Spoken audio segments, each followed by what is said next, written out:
I fell in love with motorsport at a young age. I loved the look of the cars, the sound of the cars. So now... And here was the voice of the cars, the timeless soundtrack of Formula One. And the Monaco Grand Prix is... Murray Walker. Go, go, go! Ding dong, are we going to see a race now? And take that, oh my goodness. The British crowd, freak ranks, they're marvellous at this.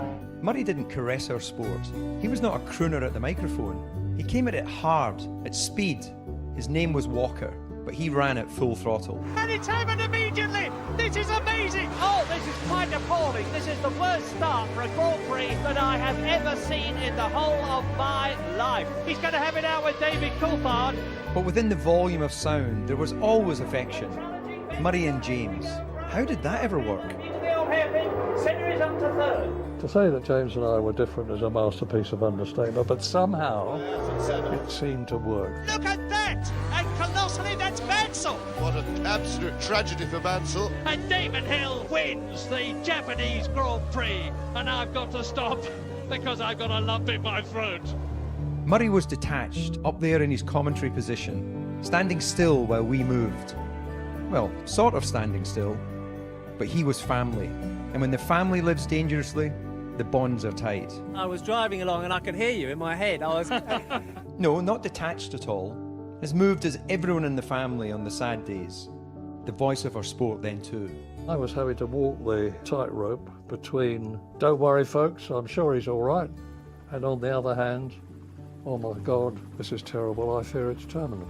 But somehow you find the words. He knew all about the destructive power of machines. In the war, he ended up as a captain, in command of a Sherman tank. He also knew about the power of words. Murray, the advertising executive. Did you come up with slogans for brands? Opal fruits are made to... Make your mouth water. Right. But always, always steeped in motorsport. This was a world he knew inside out. From being a toddler, the youngest apprentice mechanic next to his father, up to their elbows in engine oil. I've often wondered what would have happened to me if my father had been a plumber. To the full-grown master of his craft. This was his stage, and he was showbiz. Murray the entertainer, who made the family laugh. The Murrayisms. Michael Schumacher is extending his lead over Michael Schumacher. Well, there's no damage to the car there except to the car itself. Jenson Button in the top 10 is in 11th position as they exit turn 5 on this 13-turn corner. When I say stop, I mean with the car stationary. And because it was Murray, there was nothing but affection. You've got an enormous bump on your head. Can you let them see it? I don't know whether...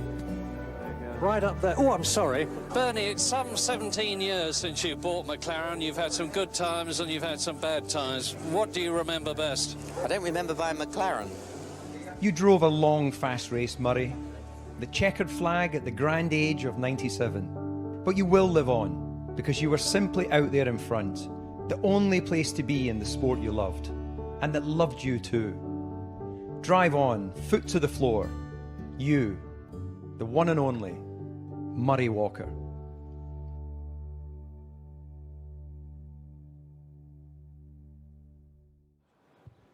Wow, that last shot really does pull on the heartstrings. DC, that was a wonderful tribute. I always felt watching you as a driver and Murray as a commentator, he had a bit of a soft spot for you.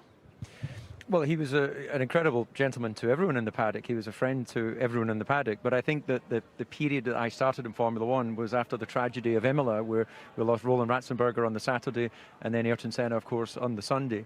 And I think that me being the test driver promoted to being the race driver, he felt a fatherly figure of getting his arm around me to support me in that difficult time, because no one would want any, to make your driving debut through the death of another driver. So it built a bond, and of course I was a massive fan of Murray. He was the voice that came to me in Scotland and made me so curious and so excited about Formula One, never truly dreaming that one day I could be a driver.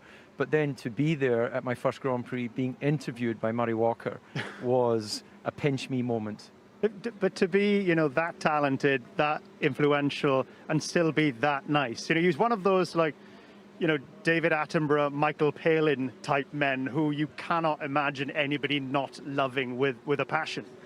The thing that really cut through for me was that, of course, for the English-speaking nations that listened to his commentaries and saw him, then I get that. But he actually managed to reach through to the international drivers as well, who really saw him in a similar sort of, when Bernie used to walk down, Bernie Eccleston used to walk down the paddock, people stood to attention more out of fear, but when Murray walked down the paddock, people stood to attention out of respect. Mark, speaking of international drivers, that's you. I can imagine you as a kid, you know, in your bedroom, under the blankets, listening to Murray commentate on a Grand Prix. No, absolutely, Steve. I'd set my alarm. I'd go to bed early, like at whatever, 9:30, 10 o'clock. Grand Prix start would be 2 a.m. Get out of bed, sometimes go down the hallway, of course, on my own because Dad was still snoring. And he was encapsulating, wasn't he? Like Murray just would, the passion, the drive, the enthusiasm. And when you're that age, of course, you just take that for granted. Yeah. But when you get closer to the sport, and then exactly what DC said, the first time Murray Walker interviews you, you come into contact with him. I mean, the Grand Prix drivers, I don't care what you achieved, we were nearly fanboys of Murray in a way, which was truly extraordinary. But he had so much respect for our sport. And I think that brotherhood of, you know, of what he did in his early life as well, and, you know, through some of his military background and his two-wheel love affair with the real races as well, you know, and then the Formula One gladiators through the sort of, you know, 70s and 80s. So incredible man, incredibly inspiring to be around, and infectious in terms of he was just a real character, and he'll be missed. We've lost something, DC, that will never be replaced. There will never be another like him. Well, I tested in Formula One when we had the V12 engines. They will never be back again, but Murray Walker was a V12 voice in commentary. You know, he was able to hit the high notes, and I feel privileged to have known the man. Gentlemen, thank you so much for sharing. Let's take a quick break.